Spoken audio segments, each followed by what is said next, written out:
Ya, kita masuk ke sistem grafik. Oke, jadi sistem grafik di sini kalau kita lihat terdiri dari dari dua komponen ya. Utama yang berkaitan dengan grafik nantinya ya dari sisi grafik dan dari sisi grafik hardware dan juga dari sisi grafik software apa nanti yang digunakan begitu. Jadi ini standar ya, jadi software dan hardware standar yang digunakan untuk membuat atau pengolahan grafik nantinya. Oke, dan dari sisi grafik hardware ada video monitor, perangkat input, juga hard copy devices gitu. Jadi ini umumnya ya, defaultnya seperti ini dari kebutuhan dari grafik komputer. Sedangkan untuk grafik hardware-nya ada grafik kernel system, kemudian sama ada fix juga di situ, juga ada pustaka ya di sini ada pustaka grafiknya, ada OpenGL, ada DirectX, dan termasuk di sini beberapa aplikasi khusus ya, grafik software ini aplikasi khusus yang non programming lah bisa katakan seperti itu. Oke.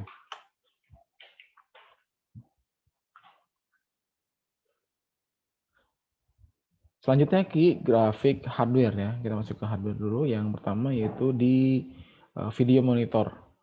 Kalau yang kita tahu di sini ada bermacam ya, ada jenis-jenis dari video monitor yang mungkin sih banyaknya Anda sudah tahu. Ada CRT, ada LCD, ada LED. Ada yang tahu ini singkatan dari masing-masing ini? Silakan, siapa yang mau menjelaskan? Ada? Saya catat untuk keaktifan. Ada yang bisa ngasih masukan? Kira-kira dari 3 jenis video monitor ini ada CRT, LCD, LED, kira-kira apa aja singkatannya? Ada yang tahu? Halo? Atau belum pada tahu nih? Atau di chat deh boleh. Silakan. Belum ya? Belum tahu kayaknya, Pak. Oke. Gimana Ya. istilah-istilahnya doang, kalau artinya Oh iya. singkatannya belum. Oke, nanti tinggal cari tahu ya. Cari tahu. Kalau yang CRT yang nomor berapa? LCD nomor berapa? LED nomor CRT berapa? itu berarti yang atas ya, Pak? Oke, ini CRT ya. Iya. Terus yang LCD yang mungkin mirip-mirip ya antara LCD. Iya. Kalau sama LED mungkin sih banyaknya dia flat dan nggak secara similar sih, secara fisik ya sama, tapi secara apa namanya, pembentuknya itu yang berbeda antara LCD dan LED. Silakan dicari pengertiannya ya. Kalau masih belum tahu, harusnya sudah tahu. Baik, kalau sudah tahu boleh diketik di kolom komentar sambil cari-cari. Kemudian, nah ini ya 3 teknologi jenis-jenis video monitor terkait dengan display. Ada CRT atau monitor tabung, yang masih menggunakan tabung, bentuknya seperti ini. Ya mungkin ini zaman 90-an ya, 90-an masih ada gitu. Tapi untuk sekarang masih ada beberapa, hanya berapa persen, mayoritas sih sudah menggunakan yang seperti ini ya. Sudah menggunakan jenis seperti ini, flat dan bukan LCD lagi, tapi LED yang paling banyak dipakai sekarang. Gitu. Oke. Kita yang masuk ke apa? Cathode ray tube. Nah, ini singkatan dari CRT ya. Cathode ray tube gitu. Tabung berarti pasti ada tabungnya, tube ini pasti tabung. Ya, jadi ini secara umum bagian dari monitor tabung ini intinya di sininya gitu. Pembentuknya di sini. Kalau case-nya itu hanya pembungkus ya dan sebagainya. Nah, ini ada komponen utama dari CRT atau monitor tabung. Yang paling pokok itu, yang paling penting di cathode ray tube ini adalah di sininya, di elektron gun. Elektron gun ini senjata buat menembak cahayanya ini. Si alatnya itu elektron gun. Lalu juga ada focusing di sini pada saat tembak, pasti hubungannya ada fokus untuk tampilan yang akan keluarnya dari cahaya yang akan ditampilkan. Nah, di sini ada deflection coil sebenarnya, deflection. Deflection coil ini sebenarnya untuk mengarahkan sebenarnya dia untuk cahayanya ini ke vertikal atau horizontal. Ya, horizontal atau vertikal dia tugasnya dari deflection coil. Gitu ya. Nah, lalu ada sinar elektron yang ditembakkan oleh pistol elektron burn ini.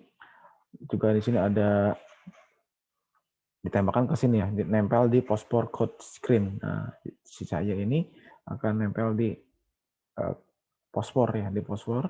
Nah, makanya akan tampil gambar yang sering kita lihat di sini. Tapi ini yang paling utamanya adalah di sini. Gitu ya. Nah, ini adalah secara singkat dari tampilan dalaman dari isi monitor tabung. Oke.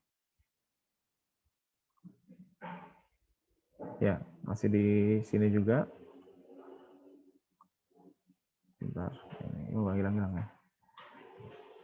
Kemudian di refresh CRT. Di sini sinar katoda atau elektron ditembakkan ke arah layar monitor berlapis fosfor tadi ya di depan dah. Ini gambar tadi lapisan fosfor ini gitu. Ya, kemudian sorry. Oh, masih di sini ya. Nah, ini sebelum sini dulu. Nah, ini ada beberapa bagian dari monitor CRT di sini, tapi ini jenis yang berwarna gitu. Kalau tadi kan masih satu warna ya, hitam putih. Nah, ini yang berwarna. Kalau dia berwarna bisa lihat di sini. Ya, bisa lihat di sini. Sama di sini dia ada elektron gun juga yang ditembakkan. Begitu ya. Ini ada komponen-komponennya, ini cathode, lalu kontaktnya coating, lalu cathode dan katoda dan anoda di sini ya. Kelihatan. Di sini artinya dari dua ini ya akan menimbulkan tembakan sebenarnya. Gitu. Nah, tembakan ini kemana? Ditembakkan ke yang berlapis fosfor di sini. Nah, artinya di sini kan mudah menyala gitu ya. Artinya si fosfor ini adalah komponen artinya yang bisa menyala bila terkena sinar elektron gitu. Jadi sebenarnya ini sumbernya di sini pada saat cahaya mengenai fosfor ya maka dia semakin terang gitu. Bentuknya adalah sinar elektron. Nah, untuk monitor yang warna, ini monitor warna diperlukan elektron gun yang color juga nih. Makanya kan warna kan ada juga nih, RGB, ya, red, green, blue. Sehingga bisa mencampur warna nanti ada lagi di sini namanya shadow ya, shadow mask. Nah, fungsinya dia adalah untuk memecah warna. Begitu si elektron gun ditembakkan kepada fosfor. Nah, nanti di sini fosfor, lapisan fosfor ini ada shadow mask. Shadow mask ini fungsinya adalah memecah warna begitu.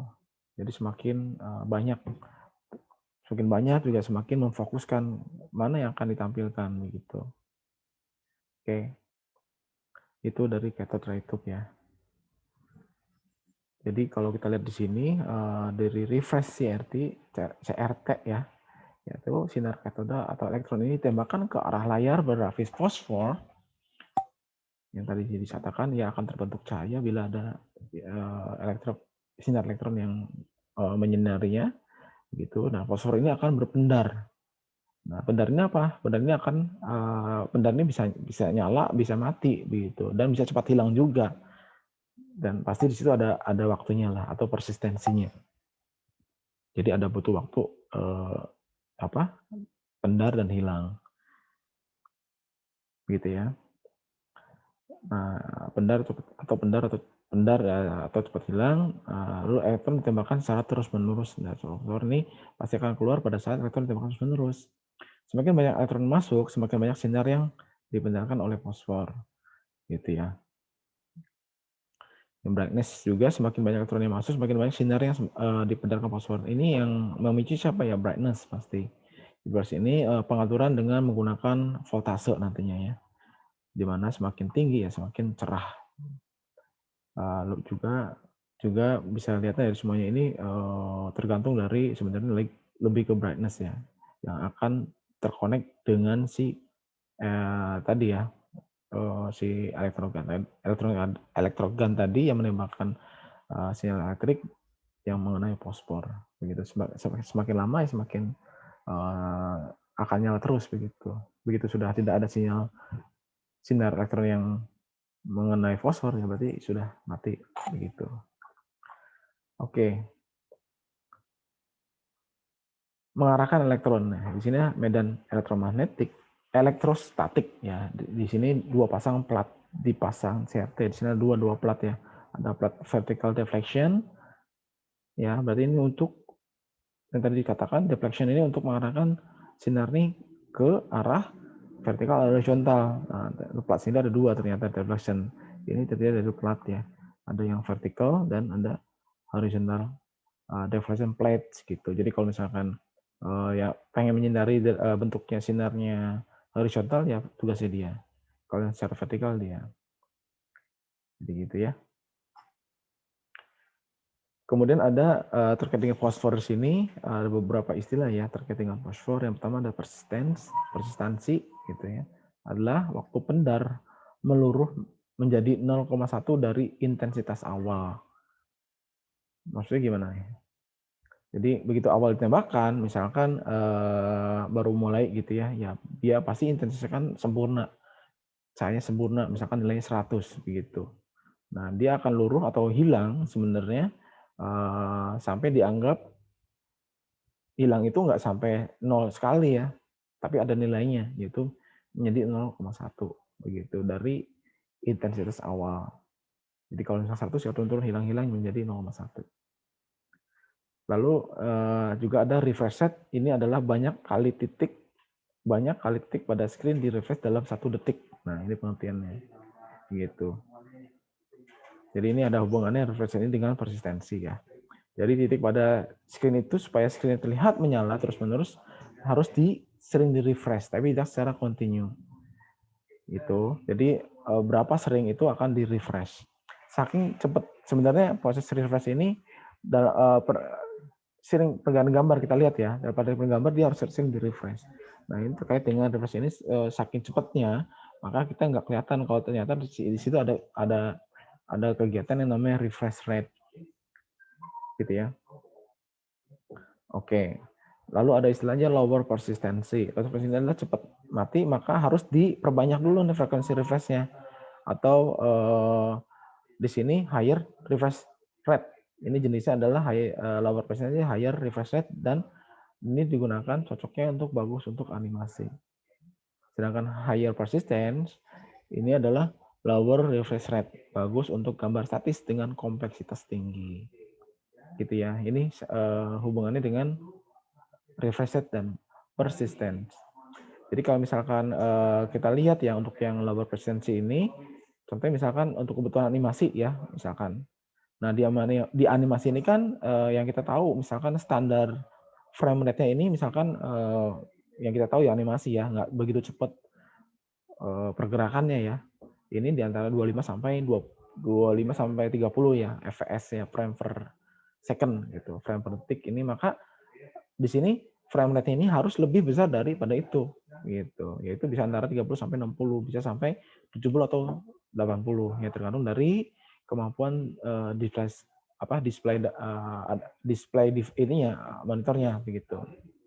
Jadi nggak boleh segitu ya, harus lebih banyak.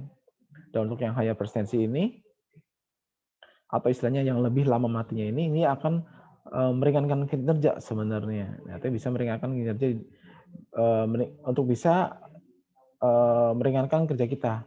Maksudnya di sini. Terutama untuk cocok untuk gambar yang statis di mana monitor atau screen gambarnya tidak dinamis seperti animasi. Itu sih perbedaannya antara lower persistence dan higher persistence.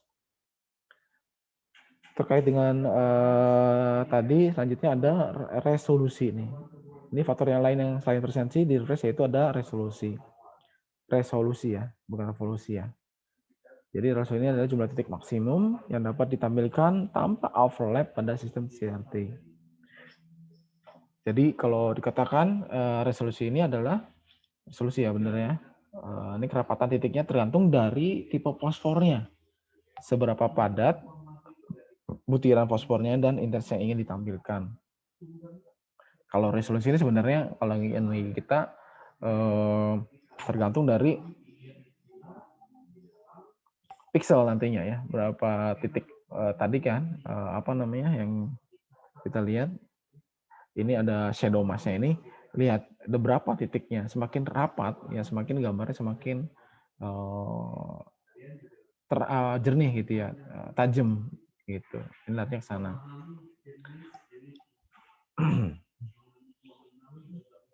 Jadi di sini bergantung pada tipe fosfornya, intensitas yang ingin ditampilkan. More electron, beam diameter, dan luminosity, spot increase, focusing, dan deflection system. Gitu ya. Lalu ke aspek rasio. Kalau kita lihat di aspek rasio mungkin sering sedikit banyak Anda pernah dengar ya istilah aspek rasio. Nah, di sini aspek rasio adalah perbandingan ukuran lebar dan tinggi atau pixel. Nah, ini hubungan dengan pixel. Tapi pixelnya apa? Banyaknya pixel dihitung berdasarkan lebar, ukuran lebarnya dan ukuran tingginya. Gitu ya. Berkaitan dengan setting resolusi, tadi pixel ini digambarkan dengan segi 4 yang kita tahu ya, aspek rasio berarti segi 4 gitu. Itu berapa ukuran tingginya, berapa ukuran lebarnya. Jadi aspek rasio yang ideal adalah tentunya bentuknya ini persegi benar begitu. Kalau yang sekarang kita tahu aspek rasio kan kadang nggak kotak gitu ya, nggak kotak sempurna gitu. Artinya dalam arti kotak sempurna ini adalah aspek rasionya itu sama equalnya atau equal sama misalkan 1:1. Nah itu aspek rasionya ideal istilahnya. Kalau sekarang kan kita lihat monitor kita rata-rata nggak ada yang 1:1 ya. Laptop kita pun juga gitu tampilannya. Dulu sih monitor yang kita tahu tampilannya square bener gitu, kotak bener. Jadi aspek rasionya 1:1, baik tinggi maupun lebar itu sama ukurannya. Nah kalau yang sekarang kita lihat ya semakin berkembang zaman justru yang paling panjang itu panjangnya bukan tingginya pendek tapi panjangnya lebar gitu. Terserah model ada yang curve, yang melengkung begitu ya, ada yang persegi gitu. Dan artinya dari aspek rasionya itu pasti susah untuk menyesuaikan dari resolusinya. Jadi gitu ya. Nah, untuk menentukan banyaknya titik secara vertikal dan titik horizontal agar menghasilkan panjang yang sama di kedua arah yang sama gitu. Kita lihat di sini. Digunakan untuk menentukan banyak titik vertikal dan titik horizontal agar menghasilkan garis tinggal panjang yang sama di kedua arah layar. Meskipun aspeknya berbeda, misalkan ini kan aspek rasio 3/4, artinya dibandingin antara lebar dan tingginya ini lebarnya 3, tingginya 4 atau dibaliknya ya ini. Lebih panjangnya ya atau apa ini tinggi ya ini lagi lah ini horizontalnya ya dalam hal ini 3 ini adalah untuk vertikal dan yang 4 ini adalah di horizontalnya gitu garis horizontal 4 poin jadi gitu ya. Oke, masuk ke metode display sekarang selanjutnya sama masih di monitor. Ada 2 metode yang digunakan dalam metode display. Ada raster scan dan kedua ada random scan. Apa sih perbedaan dari random scan dan raster scan ini? Kalau lihat dari sini, raster scan adalah a raster scan system display an item as a group of separate points along its screen line. Jadi kalau nggak salah diterjemahkan di sini apa nih? Apa ini? Di raster ini sebenarnya gambar yang diproduksi itu dibuat dengan cara men-scan dari ini namanya scan line ya, scan yang merah nih. Men-scan dari scan line ya. Paling atas gitu ya, menyusun sampai ke bawah. Nah, dari sini awal 1 ya, lalu ke sini. 1, 2, 3. Sebenarnya ada tujuannya kalau sini karena dia tujuannya pengen nampilin gambar ini begitu. Nah, dia disusunnya dari tersusun urut gitu. Dari atas sampai ke bawah. Udah selesai, ya ke atas lagi gitu. Untuk menampilkan gambar yang lain. Jadi metodenya seperti itu kalau menggunakan dia raster scan gitu.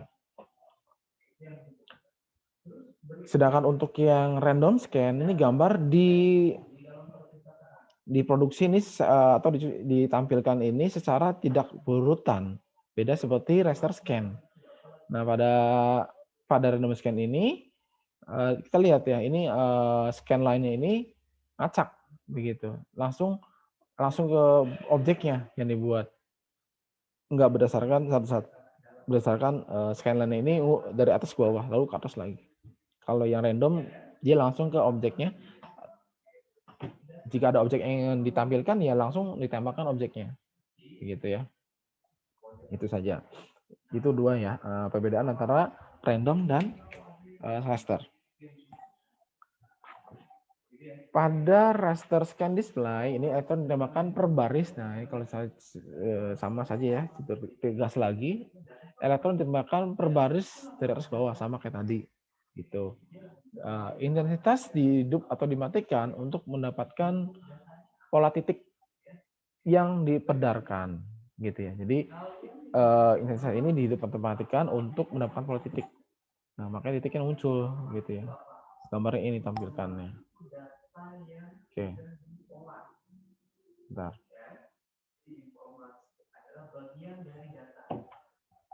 Definisi gambar disimpan dalam frame buffer. Frame buffer nih adalah pengertiannya apa? Untuk menyimpan nilai intensitas semua titik dalam memori atau titik pada layar sama dengan pixel. Jadi ini frame buffernya. Jadi cocok bagus untuk tampilan realistik. Kemudian variasi intensitas untuk posisi pixel bergantung pada kemampuan sistem rasternya. Nah ini kalau black and white dia hanya 1 bit per pixel, nggak banyak ya. Berbeda kalau yang color. Ya, tergantung color ada macam-macam kan, ada yang 4 bit, 8 bit gitu dan sebagainya. Ini sebenarnya dari teknologi raster scan display seperti itu sebenarnya. Oke ya. Jadi kalau misalkan kita lihat ya, di sini kan 1 pixel per 1 bit per pixel. Jadi untuk banyaknya bit yang lebih besar tentunya memerlukan memori yang banyak sebenarnya. Dia pasti butuh memori. Nah, untuk monitor zaman dulu sih sebenarnya ada 16 warna itu misalkan 4 bit ya. Karena 16 ini kan dapatnya 2 pangkat 4, yaitu bahkan sebetulnya adalah 4 bit gitu. Dia menghasilkan 16 warna. Nah, untuk yang 8 bit berarti 2 pangkat 8 itu dia akan menghasilkan 256 warna. Itu ya, dan yang sekarang kan paling banyak ya, selainnya dari 8 bit ada 24 bit misalnya. 24 bit berarti 2 pangkat 32. Nah, itu macam-macam warna, banyak warna yang akan ditampilkan. Gitu ya. Oke.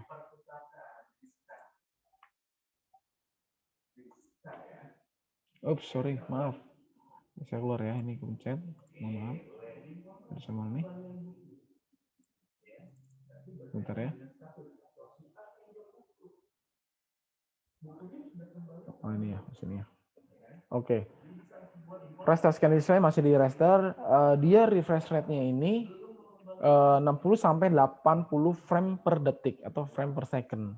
Satuannya adalah hertz gitu. Gitu ya. Ini ada istilah horizontal refresh. Dia kembali ke kiri setelah refresh 1 baris. Nah, horizontal refresh ini yang bagus ini 60 sampai 80. Ini standar defaultnya yang bagusnya ya. Jadi jangan sampai kurang dari itu. Nah, ini berkenaan dengan refresh rate sebenarnya. Nah, ini dengan mata kita lihat ya, dengan mata kita pada umumnya mempunyai refresh rate, misalkan bedanya apa kalau dengan kita ya? Kita bisa ngeliat mati lampu nyala gitu, cahaya itu misalkan on off ya. On off itu kalau misalkan dia dimatiin jalan ini sebenarnya itu ada yang nilai itu 30 sampai 60. 30 sampai 60. Jadinya makanya kita bisa ngelihat kan si cahaya itu bisa mati dan bisa hidup gitu. Tapi kalau misalkan sudah di 60 atau 80 frame per second itu sebenarnya nggak kelihatan mata kita. Ya, jadi saking cepatnya. Nah, ini ada horizontal refresh ini dari kiri ke kanan, kembali ke kiri setelah di refresh 1 baris dan seterusnya sampai seperti itu. Jadi gitu. Jadi ini tekniknya adalah untuk refresh rate ini adalah ada 2 ya, horizontal refresh dan vertical refresh. Jadi ada 2 kegiatan ya. Ada horizontal, pertama dia bikin horizontal dulu, masuk ya kiri sini. Kalau sudah atas, nah dia akan berlaku vertical refresh, dia naik ke atas lagi, ulangi lagi selanjutnya. Gitu.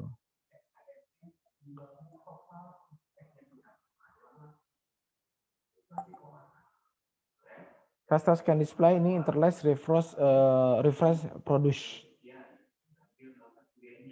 Ini penembakan elektron bergantian pada scan line ganjil dan genap. Begitu. Ini biasa digunakan untuk sistem dengan refresh rate yang lebih rendah. Jadi ini selang-seling maksudnya, supaya bisa sampai ke bawah dengan cepat. Jadi kan ya kita lihat di sini ya, ini selang-seling. Sebenarnya kalau kita lihat ini katanya penembakan elektron bergantian pada scan line ganjil dan genap. Nah, ganjil genapnya seperti apa? Misalkan startnya dari angka 0 ya, yang dikerjakan itu yang scan line yang 0 dulu, yang genapnya dulu. Misalkan dari 0, lalu kedua, keempat, keenam, dan seterusnya. Misalkan resolusinya 200, ya berarti dia sampai 0, 2, 4, 6, seterusnya sampai 198, begitu misalkan. Nah, kalau misalkan sudah selesai 198, baru dia ke scan line yang ganjilnya. Ya, yang 135, kemudian sampai terus di 199. Begitu ya, sampai misalkan tadi resolusinya 200. Gitu ya. Contohnya tadi ya. Jadi sistem dengan 30 frame per detik tanpa interlace terasa flicker kelihatan karena tadi masih di bawah 60 ya. Jadi flickernya kelihatan. Contohnya kayak misalkan kita flicker itu apa ya? Dulu ya, metode dulu pada saat Anda punya handphone gitu, handphone kita arahkan ke monitor, tuh kelihatan tuh flickernya tuh jalan. Benar nggak? Gitu ya. Ya, karena cahaya yang cahaya yang diterima oleh handphone ini kecil, makanya kelihatan refresh rate yang ditampilkan oleh si layar monitor. Gitu ya. Oke. Nah, ini tampilannya dari laser scan display. Dari random scan display, elektron ditembakkan di bagian layar di mana gambar akan ditampilkan. Sama kayak tadi ya. Ini kalau tadi kan urut nih. Kalau raster, kalau random ya ditembakkan langsung ke objeknya tampilan. Jadi elektron ditembakkan ke bagian layar di mana gambar akan ditampilkan. Enggak kayak tadi kan urut gitu, satu ke atas, lalu ke atas lagi dan sebagainya. Nah, gambar dibentuk dalam satu garis atau vector stroke writing calligraphic display. Dan di sini untuk random ini refresh rate ini tergantung pada jumlah baris yang ditampilkan. Definisi gambar adalah kumpulan perintah beranggapan garis, ada refresh buffer, memiliki resolusi yang tinggi daripada sistem raster.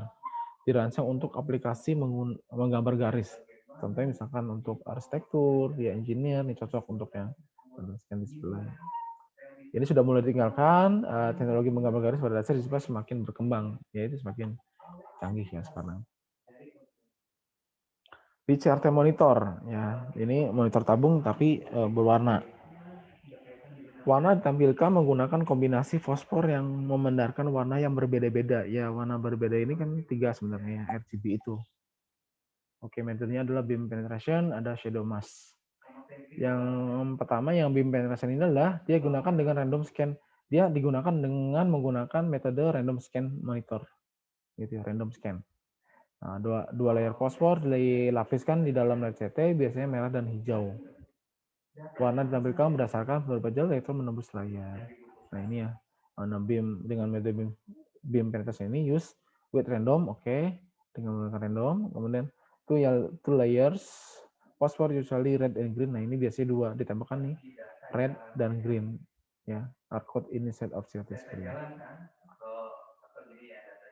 Nah, dengan yang menggunakan shadow mask, metode yang kedua yang shadow mask ini metodenya dipakai adalah laser scan monitor. Nah, dia menggunakan laser scan tadi ya, menghasilkan warna yang lebih banyak.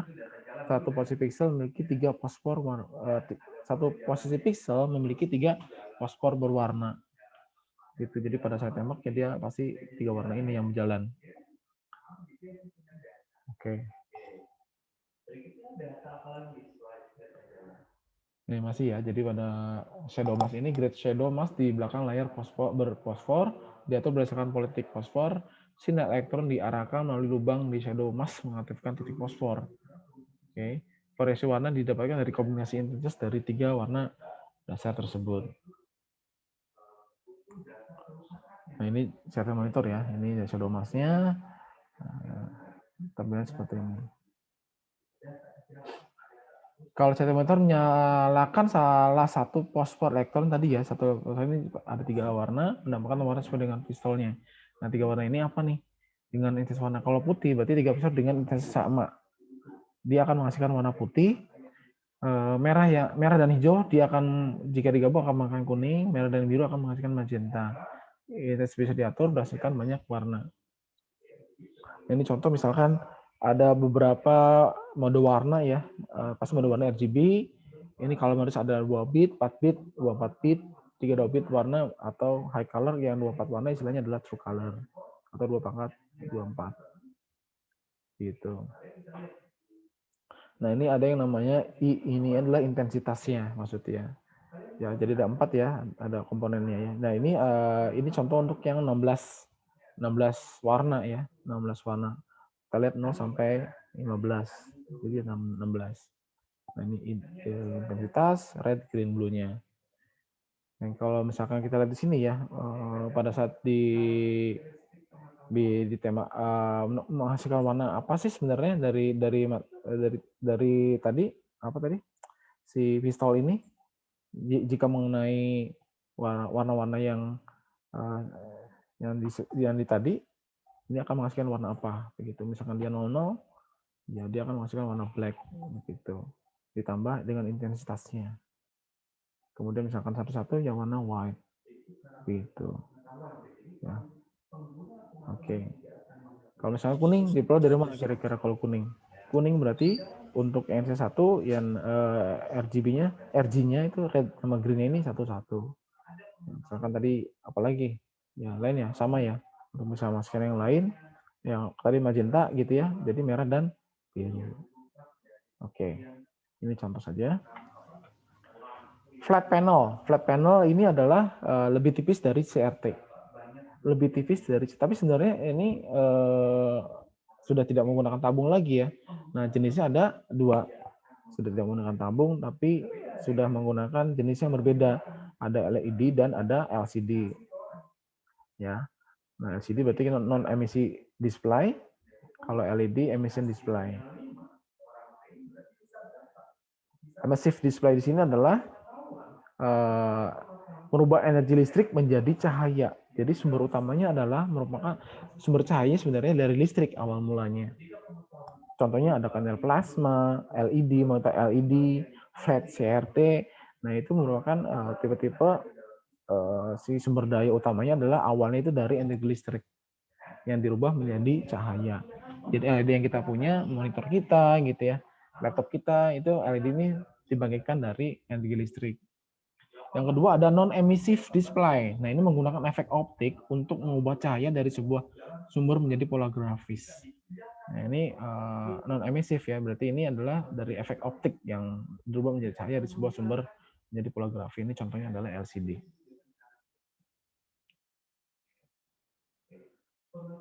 LED ini adalah menggunakan LED jelas ya, LED light atau istilahnya adalah light emitting diode sebagai sumber cahayanya. Ya, dioda ya, light emitting diode. Nah, sebenarnya di LED ini dia ternyata menggunakan LCD juga sebenarnya. Nah, kalau kita lihat di sini tampilannya juga cold cathode version lamp. Nah, kalau kita lihat ini komponen-komponen dari susunan LED. Yang kalau kita lihat ya, kalau kita lihat LED kita kan, handphone kita, apapun kita kan itu sebenarnya LED juga sama. Nah, ini terjadi beberapa unsur begitu, ada beberapa bagian, ada beberapa layer sampai di tampilan terluarnya ini. Nah, sebenarnya posisi LCD-nya di sini di tengah begitu. Tetap dia menggunakan itu dan sumber utamanya adalah di sini, light emitting diode di paling belakang si sumber cahayanya. Ya. Sebagai sumber cahaya atau sebagai sumber listriknya itu dibangkitkannya dari listrik begitu. Diterus-teruskan terus sampai akhirnya muncul di depan di sini. Jadi beberapa dioda diatur bentuk matriks untuk membentuk posisi pixel sebenarnya. Itu LED ya. Oke, kemudian raster scan system. Sistemnya seperti apa sebenarnya dari sistem raster system ini? Jadi memiliki beberapa unit proses selain CPU juga ada beberapa video controller mengatur perangkat display, CPU ini ya atau video controller ini mengatur perangkat display. Perangkat juga berada pada posisi sistem. Sebenarnya ada satu lagi sih, LCD-nya mana ya? Saya lupa ya. Nah, kalau yang ada satu lagi sebenarnya saya satu slide lagi ya tentang di LCD-nya ya. Jadi kalau di LCD ini sebenarnya nanti di sini dia tampilan liquidnya di sini. Si LCD dia akan ngeluarin liquid, cairan gitu ya, yang akan diterima oleh perangkat tertentu, akhirnya bisa dibalikan dan ditampilkan ke layar. Itu yang untuk LCD liquid ya.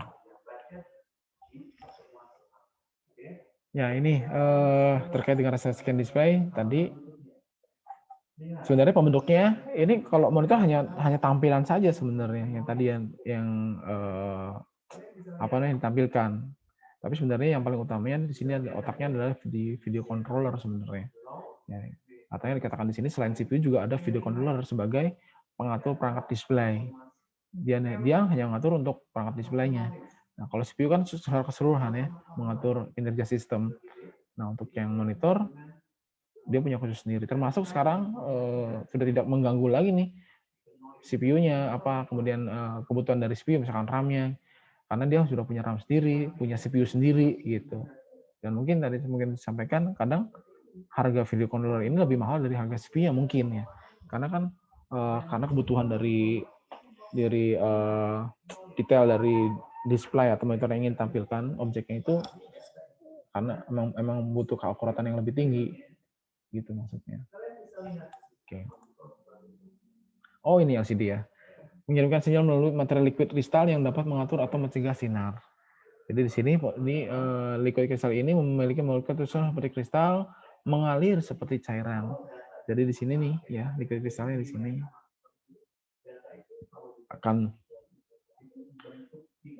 akan lihat ya. Jadi di bagian ini negatif dan positif katoda ini elektroda ini akan mengalirkan liquid gitu diterima oleh bagian depannya liquid kristal di sini masuk ke sini dan ditampilkan gitu.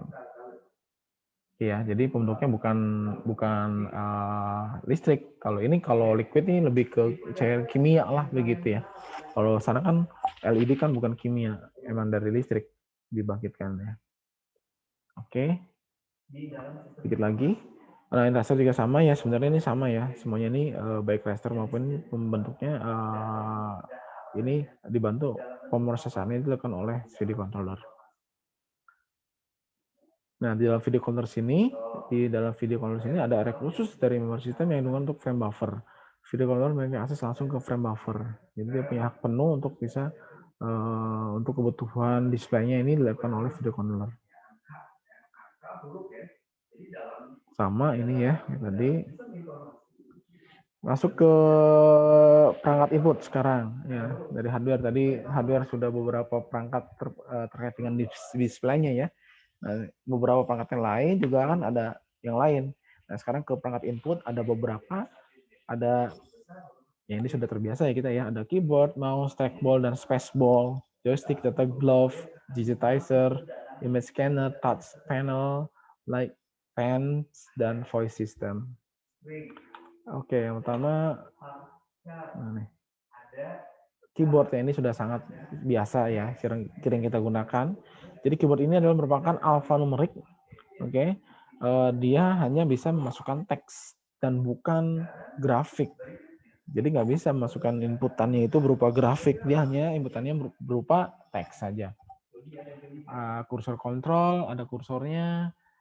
Kemudian function key juga dilengkapi dengan tombol-tombol fungsi F1, F2 sampai berapa tuh? 12 ya. Lalu tombol numerik juga ya angka-angka seperti itu. Tapi intinya adalah dia hanya bisa memasukkan teks saja. Juga mouse. Mouse adalah kotak seukuran genggaman tangan untuk menggerakkan kursornya. Yang kalau sekarang yang berbasis Windows gitu, Win ya, WIMP juga ya pasti kebutuhan akan kursor ya penting ya. Kalau nggak ada mouse apa yang bisa digunain untuk bisa menggerakkan? Jadi harus ada mouse ya untuk yang graphical user interface ya, salah satu komponen utamanya. Dia mendeteksi gerakan, ada pembentuknya ada ruler dan sensor optik. Sensor optik ya mouse-mouse kita ya sudah menggunakan optik ya, ada yang warna biru, ada yang merah, dan juga ada roller ini seperti apa kelereng gitu ya, berbentuk bola digunakan untuk bisa mutar. Kalau sekarang sih jarang ya. Sudah semua rata-rata menggunakan optik semua sensornya. Nah, ini juga ada trackball. Nah, ini ball ini sebenarnya. Ini mungkin nggak tahu nih, yang sekarang saya jarang melihat ya. Tapi mungkin beberapa masih ada yang menggunakan. Jadi zaman dulu sebelum ada optik ya semuanya sudah masih menggunakan trackball ini. Jadi boleh dapat dirotasi menggunakan tangan. Jadi kalau mouse kan kita menggoyang-goyang untuk bisa gerak-gerakannya, mouse-nya digoyang-goyang ya, kiri kanan atas bawah. Nah, kalau yang ini menggunakan trackball ini si mouse diem aja di tempat, diem nggak kemana-mana. Tapi yang digerakkan ya pakai, kalau seperti ini berarti si ibu jari kita tuh yang gerak-gerakin bolanya. Nah, atas bawah akhirnya kursornya bisa berpindah-pindah. Tapi si fisik mouse-nya ini sih diem. Ini yang akan diputar-putar untuk menggerakkan si pointer mouse-nya. Boleh dapat dirotasi menggunakan tangan, menggerakkan kursor, two dimensional positioning, misalkan contoh pada Z mouse. Juga ada space ball. Ini 6 degree of freedom. Nah, ini lebih detail lagi ya. Ini bisa digunakan, jenisnya adalah 3D mouse, bisa digunakan untuk aplikasi gambar bentuk ya, misalnya 3D modeling, 3D visualization, dan sebagainya. Juga ada joystick. Selanjutnya terdiri dari stick yang menempati sebuah base gitu. Jadi base-nya ini ya kita gerak-gerak aja gitu. Bergerak sesuai dengan gerakan tangan stick, potentiometer pada base menggunakan jenis gerakan. Detect glove, mengangkat objek virtual. Ya, ini glove ini ya sudah terhubung dengan kabel gitu. Jadi apa yang digerakkan di sini pasti ditambahkan juga di layar. Kan sensornya di dalam sini. Begitu digerakkan ya juga akan gerak. Oke. Lalu digitizer, menggambar, melukis secara interaktif, memasukkan koordinat 2D dan 3D seperti itu. Grid of rectangular wires dipasangi pada permukaan tablet dialiri pulsa elektromagnetik sekaligus memberikan sinyal elektrik dan untuk merekam posisi. Ya, ini biasanya untuk graphic design ya. Ini untuk menggambar-gambar digital langsung menggunakan pen. Jadi dia menggunakan titik-titik koordinat nanti yang akan ditampil di layar. Mungkin beberapa Anda juga sudah pakai ini ya, yang senang gambar atau gimana. Oke, scan ini biasa ya, ini flatbed scan jenisnya, tidur, bisa nge-scan teks, dokumen, dan sebagainya. Touch panel atau touch screen ya istilahnya, untuk objek pada layar dipilih menggunakan sentuhan, menggunakan LED pada sisi vertikal dan horizontalnya, detektor sinyal yang terganggu akibat sentuhan. Jadi justru sentuhan ini akan menjadi sebuah kontrol sebenarnya. Jadi pada saat di situ ada kontrol tangan yang memegang, ya berarti ada action yang harus dilakukan. Voice system menerima perintah suara, speech recognition, perintah dicocokkan dengan kamus yang telah ditentukan. Ini sudah tahu ya, voice recognition ya. Banyak yang sudah dipakai di situ. Hard copy device, apa saja yang terkait dengan hard copy device? Tergolongnya ada hard copy output dari image, ada printer, ada plotter. Itu kaitannya adalah hard copy devices. Sedangkan untuk kualitas gambar gitu kan, ukuran titik dan gambar ini dapat ditampilkan ini berdasarkan DPI dot per inch-nya. Jadi semakin banyak titik-titiknya, semakin rapat, ya semakin pada saat di print out, ya semakin tajam begitu, nggak kelihatan ngeblur. Sama juga ini, baik maupun di monitor maupun di tampilan cetakan. Nah, ini tergantung dari dot per inch ya. Ada dua ya, ada printer dan plotter. Ini pasti beda. Printer ini ada dua jenisnya. Yang pertama ada impact, dan yang kedua ada non-impact. Untuk impact di sini adalah menekan karakter ke pita bertinta sehingga membekas di layar. Itu pengertian dari impact. Ya, menekan karakter ke pita bertinta sehingga membekas di layar. Sedangkan untuk non-impact, jadi nggak ada impact tuh nggak ada dampak lah begitu. Nggak ada yang berdampak fisik maksudnya. Ada contohnya ada laser, ada inkjet spray, elektrostatis, elektrothermal. Gitu. Nah, sebenarnya untuk dua jenis tipe ini, impact non-impact ini yang paling terbaru ya, semua tergolong di dalam non-impact.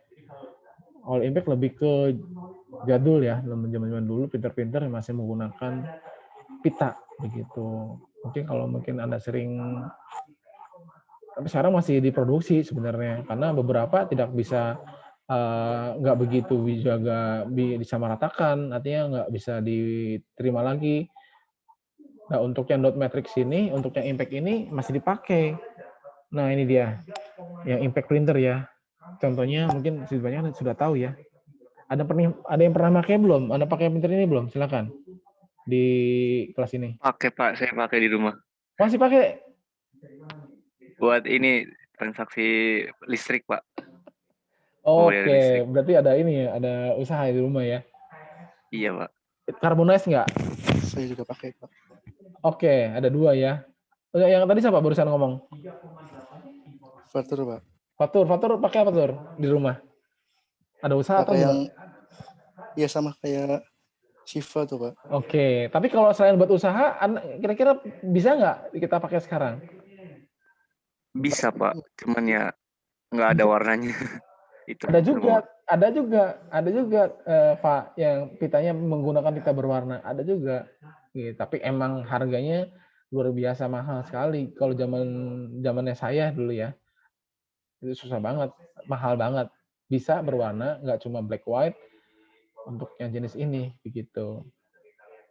Ya gitu jelas ya. Jadi kalau misalkan tadi bila pun punya pasti karena ada usaha. Nah makanya tadi bilang ini dari contohnya misalkan nih Epson ya yang paling perusahaan yang bermain di sini untuk printer dot impact printer ini atau jenisnya adalah dot matrix ini adalah Epson nih masih sampai sekarang masih produksi karena nggak dihilangkan ya karena masih banyak penggunanya. Ya contohnya misalkan Siva begitu dan tadi si siapa? Aduh, siapa tadi? Fatur, Pak. Fatur, maaf. Tapi pertanyaannya ini kelebihannya apa kira-kira, Fa atau Fatur? Kenapa masih pakai Kelebihannya mungkin ini Pak, apa tintanya tuh setahun sekali digantinya. Oke. Oke, Fatur. Terus Apa lagi? Lanjut. Apa lagi tadi, Pak? Lanjut terus tadi. paling itu aja Pak. Itu aja, nggak ada terus ya. Fatur, ada nggak, Tur, kira-kira? Kenapa alasannya? Paling kalau ngeprint tuh ada buktinya tuh, Pak. Ada yang luar ada 2, yang Nah, itu satu dia buat sebenarnya, Pak. Itu yang paling penting. Artinya gini, kalau misalkan pakai printer biasa juga sebenarnya bisa kan, sebagai untuk transaksi gitu, pakai printer, pakai inkjet gitu ya, pakai tinta, bisa juga kan. Tapi ada yang paling masuk akal, yang paling kenapa si printer jenis dot matrix ini masih digunakan ya itu bisa carbonize. Tadi kata Fatur bilang, betul. Jadi dia bisa membuat kopiannya. Tapi kopiannya juga tergantung dari jenis kertas yang dipakai. Nah, misalkan untuk transaksi nih, misalkan kan biasa pakai transaksinya kan pakai kertas yang bergulung gitu ya, misalkan ya, yang gulung. Nah, kalau yang gulung itu sebenarnya ada 2 jenis juga. Ada berapa play di kertasnya. Ada yang 2 play, ada yang 3 play. Biasanya sih cukup 2 play saja. Nah, 2 play ini sebenarnya jenis kertasnya yang carbonize. Ada karbonnya tuh, mengandung karbon. Jadi pada saat di print, nah kenapa pakai dot matrix ini? Karena dot matrix ini dia menggunakan jarum, betul nggak? Untuk mencetak angka-angkanya, teksnya itu dia menggunakan jarum. Jarum ditekan, Iya Pak, bener Pak. dihajar ke pita, nah pitanya nempel kan gitu Pak, nempel di kertas begitu. Nah dengan jarum ini tergantung dari jenis kertasnya. Misalkan dia 2 play, ada carbonize-nya, pasti dia punya kopiannya. Satu dikasih konsumen, satu buat kita, buat backup. Nah itu yang nggak bisa di cover oleh si printer jenis tinta gitu misalkan, kan nggak bisa tembus. Makanya kenapa si printer jenis dot matrix ini sampai sekarang masih terus diproduksi karena dari penggunanya juga beberapa masih membutuhkan dan masih memakai. Oke, terima kasih. Jadi gitu ya. Ini dot matrix. Berarti mungkin kalau impact printer mah lebih buat usaha ya Pak. Setuju, untuk yang sekarang Kalau lebih usaha ya. yang Iya. ya kalau yang tinta mah berarti buat apa Untuk ke arah apa? pendidikan gitu ya. Kalau yang non impact ya sebenarnya untuk bebas aja dia mau senang-senang, mau apa begitu. Dan sebenarnya impact printer juga bisa aja kita sah-sah aja kita punya duit mau ngeprint gambar Iya pakai iya ini Pak, pun ya bener Pak. mangga. Tapi kalau sekarang sih lebih karena apa ya? Ya kan zaman sekarang kan gitu ya orang kan nyeleneh gitu aneh-aneh. Beli-beli barang yang untuk koleksi dan sebagainya dan masih masih berfungsi kadang. Dan dia tetap mau beli tapi karena nilai klasiknya begitu yang sekarang ya gitu. Tapi secara fungsionalitas ya nggak cocok gitu kalau misalkan dipakai hanya untuk bukan untuk kegiatan transaksional gitu. Oke, terima kasih. Nah ini yang jenis yang kedua. Oke, yang non impact ada laser ya. Ya, jadi laser ini adalah sinyal laser membuat distribusi muatan pada drum berputar yang dilapisi material fotoelektrik. Sonar diberikan ke drum, kemudian dicetakkan ke kanvas. Ini cara kerja dari laser printer. Contohnya kayak gimana kalau laser printer? Di tukang fotokopian, Pak. Fotokopi. Nah, ini Iya. ini bentuk mini dari mesin fotokopi sebenarnya kalau kita punya printer-printer jenis laser ini.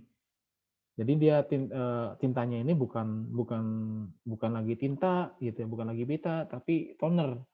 Toner ini berisi serbuk, ya serbuk. Jadi drumnya kalau kita kan kalau tinta kan ngisinya habis disuntik gitu ya, diincet pakai tinta, masukin cairan. Nah tapi kalau ini untuk yang jenis laser, si toner ini atau drumnya ini diisi oleh bubuk-bubuk hitam gitu dimasukin. Nah udah penuh ya jalan lagi. Nah yang paling banyak berkendala terkait dengan laser ini si drumnya. Drumnya ini kalau misalkan ada bercak gitu ya di lapisannya ini ada kegores atau apa ya tampilan print kertasnya ada garis gitu. Bener nggak? Kalau Anda lihat pernah sering fotokopi gitu ya, wah ini ada garis padahal di dokumen kita nggak ada garis. Nah, karena di drumnya ini ada cacat begitu yang mengingatkan hasil outputnya juga kelihatan. Nah ini beresiko dan harga drumnya juga nggak murah mahal, makanya jarang-jarang orang beli jenis printer ini ya, jenis printer ini karena butuh maintenance yang perawatan yang ekstra begitu. Tapi kalau misalkan di instansi sebenarnya banyak yang pakai. Kenapa? Ya karena speednya. Nah ini keutamaannya adalah dari kecepatannya dari printer laser ini luar biasa cepat. Ya bayangin aja sih. Ada 3 jenis ya, ada laser, misalkan satu, ada tinta, dan ada dot matrix. Kira-kira yang paling cepat mana, yang paling lambat mana? Udah gue tebak ya, yang mana. Yang paling cepat ada laser. Kita enter, langsung keluar hasilnya. Contohnya di fotokopi aja. Gitu. Yang kedua, ya tinta ya, karena kan bolak-balik gitu ya, kayak sama. Tapi lebih cepat ya. Nah paling terakhir ya tadi dot matrix, balik lagi gitu ya, dan bising gitu yang polusi Iya, Pak. udara. Kalau yang dometik menimbulkan polusi Polusi udara. suara, Pak. Polusi suara ya oke, bukan udara ya. Oke, nah ini inkjet sama R20 ya kalau dulu Anda sering mainan, ini printer Epson juga khusus untuk tinta gambar ya, hubungan gambar. Banyakkan orang-orang yang nyetak foto ini menggunakan printer ini ya. Ini Epson R230 kalau nggak salah. Ya, jadi beberapa kalau Anda lihat kalau yang dulu ya, misalkan orang yang usaha cetak foto gitu pasti menggunakan tinta ini. Kenapa alasannya? Ya karena yang kita tahu kan kalau tinta itu kan ada berapa tinta biasanya? Ada berapa warna? Ada 4 warna 4. Ya? Apa aja? Iya, Pak, 4. Apa aja? Merah, kuning, biru, sama hitam. Itunya apa kalau istilahnya merah kuning itu tuh? CMYK. CMYK singkatannya? C-nya apa? Cyan bukan, Pak? Iya, cyan. M-nya? Cyan, magenta. Y-nya? Yellow. K-nya? K-nya apa itu? K-nya, black. Iya, betul, black. Sebenarnya nyeleneh juga. K-nya. Iya. Makanya ini yang menjadi kontroversi. Harusnya kan B ya, bukan K. CMYB harusnya. Tapi CMYK ini betul, K-nya ini adalah black. Nah, kenapa di sini kenapa banyak pakai jenis printer ini? Karena dia bukan cuma 4 warna, ada 2 tambahan lagi. Kalau Anda lihat komposisi warna-warna yang khusus di foto, dia ada 2 tambahan lagi. Jadi pecahan dari magenta sama warna blue-nya gitu. Warna cyan-nya. Cyan sama magenta ini pecah lagi menjadi 2 warna lagi. Jadi bayangkan, jadi lebih detail gitu dari warna yang ditampilkan. Makanya lebih lumayan mahal juga. Jadi warna untuk cetak bukan cuma itu ya, ada 2 tambahan lagi. Jadi totalnya ada 6 channel. Ada warna lagi pecahan dari magenta sama cyan-nya. Oke. Elektrostatik, muatan negatif yang ditempatkan pada kertas berbaris. Toner bermuatan positif tertarik pada bagian kertas bermuatan negatif. Ya, ini standar yang menggunakan panas pada kalau elektrothermal. Kalau sebentar ya, ini ada tamu penting.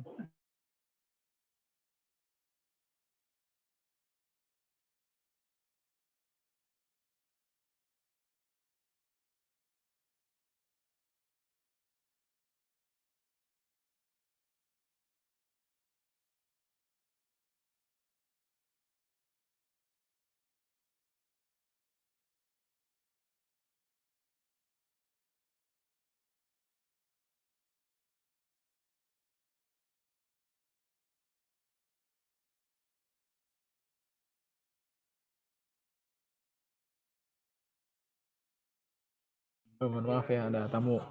Jadi yang kedua elektrothermal. Contohnya apa nih? Menggunakan thermal panas. Ada yang tahu nggak kira-kira contohnya? Kalau misalkan ini contohnya harga printernya berapa ya? 3,5 lah, 350-an atau pas. Ini biasanya kalau misalkan Anda di toko warung-warung gitu Di ya. kafe-kafe ya, Pak? Enggak. Yang Bukan. pakai Bluetooth bukan, Pak? Iya, itu dia, betul. Kayak misalkan kalau sering ke Graget City ya, misalkan sebelah kiri ya kan ada jasa cuci helm gitu ya. Saat transaksi, dia pakai handphone, transaksinya set, ngeprint, pakai Bluetooth, printer kecil begitu. Printernya kecil. Lalu keluar serupnya, lalu sobek, lalu dikasihin. Nah, itu dari mana? Kok bisa keluar angka-angka? Nah, angka-angkanya ini di-trigger oleh hawa panas, thermal. Gitu. Nah, hawa panasnya apa? Tergantung dari jenis kertas yang dipakai. Makanya kertasnya kertas khusus untuk yang elektrothermal agar bisa mengeluarkan apa? Teks gitu ya dari transaksi yang kita inputkan sebagai output yang dikeluarkan di kertas. Berarti itu nota ya. apa untuk Dalam? untuk bikin nota. Iya, Untuk betul. bikin nota. Nota, iya. Kan bisa lihat ya, kecil-kecil tuh. Printernya kecil. Kalau misalkan kita ke toko, kemana? Ke warung sekarang juga udah keren-keren ya. Transaksi. Ya.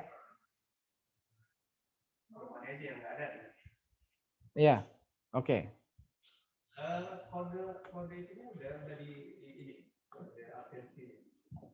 Plotter. Nah, ini lebih beda lagi nih. Ini bapaknya printer ya. Plotter lebih besar, ukurannya bisa sampai 3 meter ya. 3 meter. 3 meter sampai 5 meter. Ini biasanya dipakai oleh kalau ada bikin spanduk gitu ya. Digital printing, bikin spanduk. Bahannya, kalau dulu kan spanduk kan bikinnya medianya media kain gitu ya. Kalau sekarang kan medianya bukan kain lagi, tapi sejenis kain tapi bukan kain. Sejenis kertas juga, tapi bukan kertas juga. Ya, namanya kertas fleksi. Nah, fleksi ini lebih ke perpaduan antara kertas dan kain. Nah, ini media cetaknya seperti ini. Dengan menggunakan plotter. Plotter ini dia menggambarkan berdasarkan baris gitu. Sama kayak seperti apa? Ya, horizontal gitu ya.